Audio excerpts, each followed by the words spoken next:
Tiniyak ng Malacanang ang patuloy na pagtugon ng pamahalaan sa mga problema sa edukasyon. Nagpahayag naman ng pagtitiwala ang palasyo sa kahandaan ng mga ahensya kaugnay ng pagbubukas ng klase. Si Elena Luna ang ating tagapagbalita. Tiwala ang palasyo sa pagkilos sa ginagawa ng Department of Education at iba pang kinauukulang ahensya kaugnay ng pagsisimula ng klase sa susunod na linggo. Ang hinarap pong backlog ni Secretary Luistro ay ang mga sumusunod. Una, sa aspeto ng classroom, 66,000 classrooms.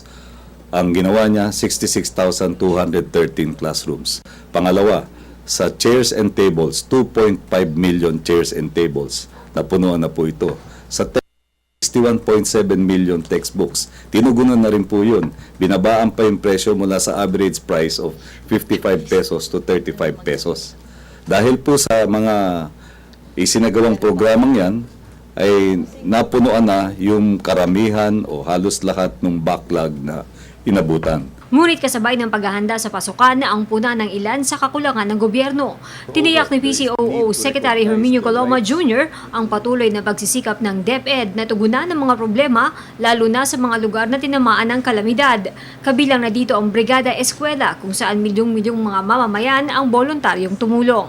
Hindi naman mawawala talaga na meron pa ring kakulangan. O sa halip siguro na magkibit balik at kinakailangan talagang pagtuunan ng pansin ito, yun naman po ang ginagawa ng ating pamahalaan. Hindi po iniiwasan ang responsibilidad. Hinaharap po yan ng buong sigla at buong sigasig.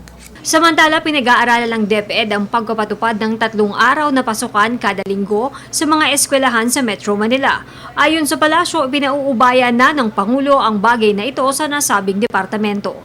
Kaya ito ay ipapatupad sa isang paraan na magiging responsive or tutugon doon sa konkretong sitwasyon sa bawat paaralan at sa bawat lugar.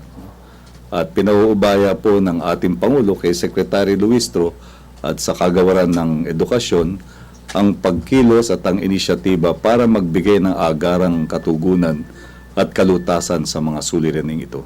Para sa Telebisyon ng Bayan, Elena Luna.